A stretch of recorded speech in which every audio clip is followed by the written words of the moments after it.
Assalamualaikum warahmatullahi wabarakatuh. Perkenalkan, nama saya Muhammad Farul Rumdani dari Prodi Manajemen kelas reguler pagi. Saya membuat video ini untuk memenuhi tugas ujian akhir semester mata kuliah Bank dan Lembaga Keuangan. Tugas ini berupa project test membuat video pembelajaran dengan tema asuransi dengan dosen pengampu yaitu Dr. Insinyur Sugeng Prayatno SEMM, dan NIM saya 28921500066. Topik pertama yang akan kita bahas yaitu mengenai definisi asuransi. Asuransi merupakan sebuah lembaga yang didirikan atas dasar untuk menstabilkan kondisi bisnis dari berbagai risiko yang mungkin terjadi. Adapun pengertian asuransi menurut KUHD atau Kitab Undang-Undang Hukum Dagang pasal 246 adalah asuransi atau pertanggungan adalah suatu perjanjian dengan mana seorang penanggung mengikatkan diri pada tertanggung dengan menerima suatu premi untuk memberi penggantian kepadanya karena suatu kerugian, kerusakan, atau kehilangan keuntungan yang diharapkan mungkin akan dideritanya karena suatu peristiwa yang tertentu. Berdasarkan definisi tersebut, maka dalam asuransi terkandung 4 unsur, yaitu 1.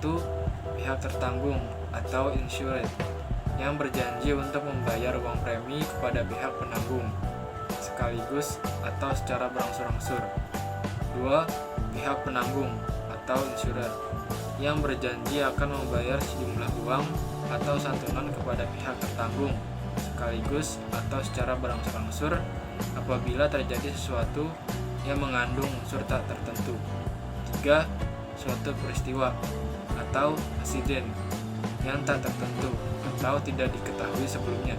Dan yang keempat, kepentingan atau interest yang mungkin akan mengalami kerugian karena peristiwa yang tak tertentu. Kemudian ada definisi asuransi menurut beberapa ahli.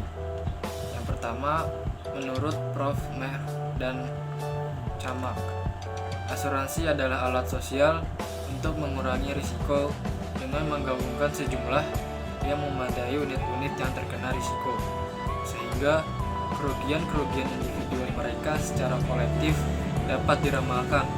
Kemudian kerugian yang dapat diramalkan itu dipikul merata oleh mereka yang tergabung. Selanjutnya, menurut Molengraf, asuransi kerugian ialah persetujuan dengan mana satu pihak penanggung mengingatkan diri terhadap yang lain tertanggung untuk mengganti kerugian yang dapat diderita oleh tertanggung karena terjadinya suatu peristiwa yang telah ditunjuk dan yang belum tentu serta kebetulan, dengan mana pula teranggung berjanji untuk membayar premi.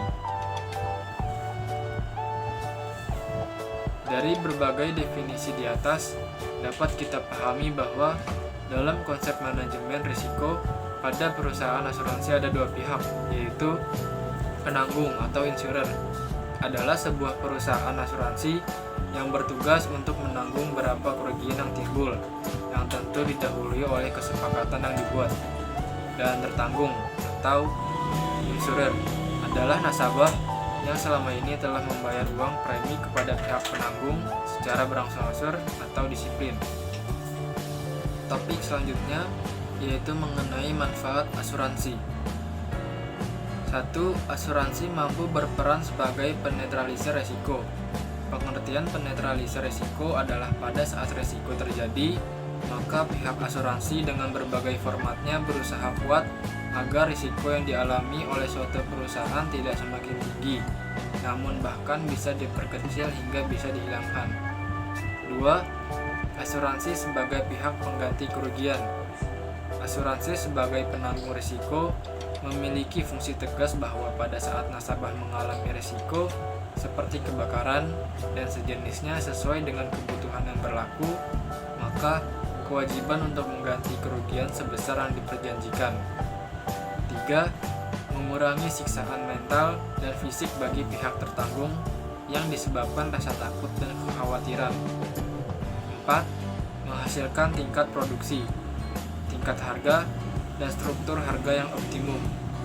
Dan kelima, memperbaiki posisi persaingan perusahaan kecil sebagai tambahan perusahaan asuransi dalam praktik berperan pula dalam aktivitas penting pengendalian kerugian.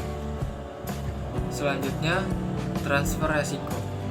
Secara umum, ada dua bentuk transfer risiko yang dilakukan oleh perusahaan atau individu, yaitu yang pertama, mentransfer risiko ke perusahaan asuransi. Dalam konteks ini, perusahaan mendaftarkan dirinya ke perusahaan asuransi. Pendaftaran ke perusahaan asuransi ini dapat dilakukan berbagai bentuk seperti asuransi pada benda-benda yang dimiliki oleh perusahaan serta asuransi jiwa dan kesehatan. Menurut Herman Darmawi, jika perusahaan memindahkan risiko kepada perusahaan asuransi, maka perusahaan ini harus membayar premi yang dapat dibagi ke dalam dua bagian, yaitu low allowance, yaitu perkiraan pihak asuransi tentang kerugian harapan tertanggung, dan loading, yang meliputi biaya profit margin dan perkiraan pengeluaran tak terduga. Loading ini bisa sampai mencapai 30% sampai 40% dari premi. Kedua, mentransfer resiko ke perusahaan non-asuransi.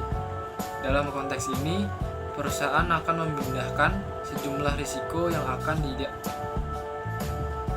dialaminya ke perusahaan lain. Ini dapat dilakukan seperti perusahaan akan mentransfer sejumlah pekerjaannya kepada pihak lain, karena jika dikerjakan sendiri, diperkirakan tidak akan bisa maksimal atau terselesaikan tepat waktu. Kemudian, perusahaan memindahkan sejumlah asetnya dari bentuk uang ke bentuk benda, seperti tanah atau gudang, dengan prediksi memiliki nilai profitable ke depan. Lalu, menitipkan sejumlah barang-barang berharga perusahaan ke tempat yang dianggap aman, seperti pada safety box di perbankan. Dan mendiversifikasikan aset. Diversifikasi aset adalah meletakkan atau memiliki aset pada tempat-tempat yang berbeda. Contohnya, perusahaan dengan kepemilikan finansialnya tidak hanya memfokuskan pembelian dan pemilikan aset hanya pada satu jenis saja, seperti membeli obligasi perusahaan. Topik selanjutnya mengenai risiko sektor bisnis asuransi. Yang pertama, permasalahan pada saat klaim asuransi terjadi, dan bagi pihak perusahaan asuransi harus menyediakan dana sesuai dengan yang disepakati oleh kedua belah pihak dalam perjanjian, seperti kebakaran, kematian, kecelakaan, dan sebagainya. Yang kedua, jika perusahaan asuransi membuka kantor di kawasan yang berdekatan dengan gunung berapi, bencana tsunami, dan rawan gempa, maka pada saat terjadi bencana gunung berapi dan sebagainya akan menjadi persoalan, karena klaim asuransi yang harus dibayarkan adalah bukan satu, namun bersifat keseluruhan. Yang ketiga, pihak perusahaan asuransi akan berusaha menghindari menerima klien atau anggota yang mencoba mengasuransikan produknya memiliki tingkat resiko yang tinggi jika terjadi sesuatu yang tidak diinginkan. Yang keempat, secara internal bagi perusahaan asuransi risiko yang terjadi menyangkut dengan tindakan kejujuran yang dilakukan oleh para karyawannya. Tindakan ketidakjujuran yang dilakukan oleh para karyawan atau biasa yang disebut dengan fraud atau kecurangan yang disengaja merupakan bentuk tindakan yang ingin mengambil keuntungan secara pribadi tanpa memikirkan kerugian bagi pihak perusahaan secara keseluruhan. Yang kelima, risiko yang disebabkan oleh faktor ketidakjujuran yang dilakukan oleh para audit internal perusahaan. Dan yang keenam, risiko keputusan manajemen menyangkut dengan keputusan pengalokasian dana yang tidak tepat dan tidak mampu memberikan hasil sesuai dengan yang diharapkan, sehingga seharusnya return yang diperoleh sesuai dengan target, namun ternyata ternyata di luar target. Adapun harapan pengalokasian aset yang dipilih memiliki kriteria sebagai berikut. Yang pertama, memiliki turnover atau perputaran yang tinggi, atau dengan kata lain barang yang dijual cepat dan mudah terjual. Selanjutnya, memiliki sisi profitable secara jangka panjang, dalam artian perolehan keuntungan akan terus diterima, tidak hanya bersifat jangka pendek, namun juga bersifat secara jangka panjang. Selanjutnya, jauh dari risiko sistematis atau risiko pasar. Risiko sistematis atau systematic risk adalah risiko yang tidak bisa didiversifikasikan, atau dengan kata lain risiko yang sifatnya mempengaruhi secara menyeluruh. Selanjutnya, ada dua alasan umum di mana perusahaan asuransi yang berpendapat resiko tersebut tidak dapat diasuransikan, yaitu yang pertama, tingkat risiko tersebut tidak dapat diprediksi, di mana risiko tersebut tidak dapat diukur dan dianalisa secara wajar berapa jumlah tanggungan yang harus ditanggung dan kapan terjadinya, serta memiliki peluang terjadinya risiko adalah sangat besar atau tinggi. Yang kedua, tingkat risiko bersifat jangka panjang serta sulit dan tidak dapat dimengerti kapan akan terjadinya. Contohnya, kawasan perang atau konflik yang berlarut-larut dan lain-lain. Selanjutnya, kita masuk ke topik asuransi jiwa. Salah satu jenis asuransi yang banyak diminati adalah asuransi jiwa. Polis-polis yang dikeluarkan oleh perusahaan-perusahaan asuransi jiwa dapat diklasifikasikan ke dalam 4 jenis. Yang pertama, perlindungan asuransi murni terhadap risiko kematian. Yang kedua, paket yang berdiri dari perlindungan asuransi jiwa dan wahana bagi program-program pensiun. Yang ketiga, asuransi terhadap risiko kehidupan atau anuitas, terutama dirancang bagi program-program pensiun. Dan yang keempat, wahana yang berorientasi pada investasi murni atau seperti guaranteed investment contract. Lalu, salah satu tujuan seseorang masuk asuransi jiwa yaitu untuk menjamin dan membangun rasa nyaman dalam menjalani aktivitas kehidupan. Pengertian polis atau insurance policy sendiri adalah kontrak tertulis antara tertanggung dengan penanggung mengenai pengalihan risiko yang memuat syarat tertentu seperti jumlah pertanggungan, jenis risiko, dan jangka waktu. Polis asuransi secara umum memuat hal-hal sebagai berikut. 1. Nomor polis. 2. Nama dan alamat tertanggung. 3. Jenis dan uraian risiko. 4. Nilai pertanggungan. 5. Jangka waktu pertanggungan. 6.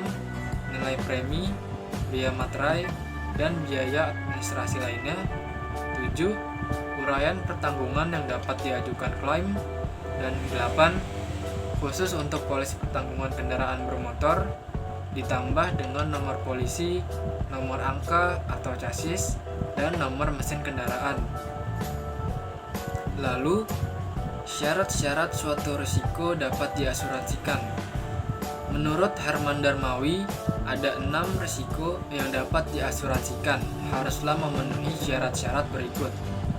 Yang pertama, kerugian potensial cukup besar, tetapi probabilitasnya tidak tinggi, sehingga membuat perusahaan asuransi dapat bekerja seekonomi mungkin atau kelayakan ekonomis. Yang kedua, probabilitas kerugian dapat diperhitungkan. Yang ketiga, terdapat sejumlah besar unit yang terbuka atau expose terhadap risiko yang sama, misalnya massal dan hegemoni. Yang keempat, kerugian yang terjadi bersifat kebetulan atau fortuitous. Yang kelima, kerugian tertentu atau definitif. Dan yang keenam, bukan resiko katastrof atau bencana besar, dan serentak. Adapun menurut Suisno Jojo Swidarso bahwa dari sudut pandang atau kepentingan perusahaan asuransi ada beberapa persyaratan agar suatu risiko dapat diasuransikan, yaitu 1. Jumlah objek pertanggungjawaban harus memenuhi syarat, baik kuantitas maupun kualitasnya, agar diperhitungkan besarnya kemungkinan kerugian yang seimbang. Kedua, kerugian yang terjadi harus secara kebetulan dan bersifat tidak disengaja. Ketiga, kerugian bila terjadi harus dapat ditentukan dan diukur. Dan yang keempat, kerugian tidak berkenan dengan hal-hal yang keadaannya sangat membahayakan atau merupakan bencana besar. Selanjutnya, perbedaan manajemen risiko dan asuransi. 1. Manajemen risiko adalah suatu bidang ilmu yang membahas tentang bagaimana suatu organisasi menerapkan ukuran dalam memetakan berbagai permasalahan yang ada dengan menempatkan berbagai pendekatan manajemen secara komprehensif dan sistematis. Sedangkan asuransi merupakan sebuah lembaga yang didirikan atas dasar untuk menstabilkan kondisi bisnis dari berbagai risiko yang mungkin terjadi. Perbedaan yang kedua, manajemen risiko lebih menekankan kegiatannya pada menemukan dan menganalisa risiko murni, sedangkan asuransi merupakan salah satu cara menanggulangi risiko murni tertentu. Perbedaan yang ketiga, manajemen risiko tugas hakikatnya hanya memberikan penilaian belaka terhadap semua teknik penanggulangan risiko, termasuk asuransi. Sedangkan asuransi tugasnya menangani seluruh proses pengalihan risiko. Perbedaan yang keempat, manajemen risiko pelaksanaan programnya menghendaki adanya kerjasama dengan sejumlah individu dan bagian-bagian dari perusahaan. Sedangkan asuransi melibatkan jumlah orang dan kegiatan-kegiatan yang lebih kecil. Dan perbedaan yang kelima, keputusan manajemen risiko mempunyai pengaruh yang lebih luas atau besar terhadap operasi perusahaan. Sedangkan keputusan di bidang asuransi mempunyai pengaruh yang lebih luas. Selanjutnya, topik yang terakhir yaitu kondisi yang memungkinkan berkembangnya usaha asuransi. Menurut Suisno Jojo Sudarso, ada beberapa kondisi yang memungkinkan berkembangnya usaha asuransi. Kondisi tersebut antara lain, yang pertama, sistem ekonomi masyarakat berbentuk sistem perekonomian bebas. Kemudian, yang kedua, masyarakatnya sudah sangat maju dan merupakan masyarakat industri. Yang ketiga, peraturan perundang-undangan sudah terorganisasi dengan baik, diterapkan secara fair, dan sudah diketahui oleh masyarakat secara luas. Dengan kata lain, kondisi suatu negara yang cenderung stabil dan aman dilihat dari aspek sosial politik, keamanan, ekonomi, dan dukungan budaya, menyebabkan perusahaan asuransi dengan mudah bisa berkembang. Oleh karena itu, pemerintah berkewajiban untuk menjaga agar iklim stabilitas tersebut bisa berlangsung secara terus-menerus, sehingga meyakinkan berbagai perusahaan asuransi untuk masuk ke suatu wilayah. Dan cukup sekian pembahasan materi asuransi di video pembelajaran kali ini. Apabila ada salah kata dan kekurangan lainnya, saya mohon maaf. Dan terima kasih telah menyaksikan video ini sampai selesai.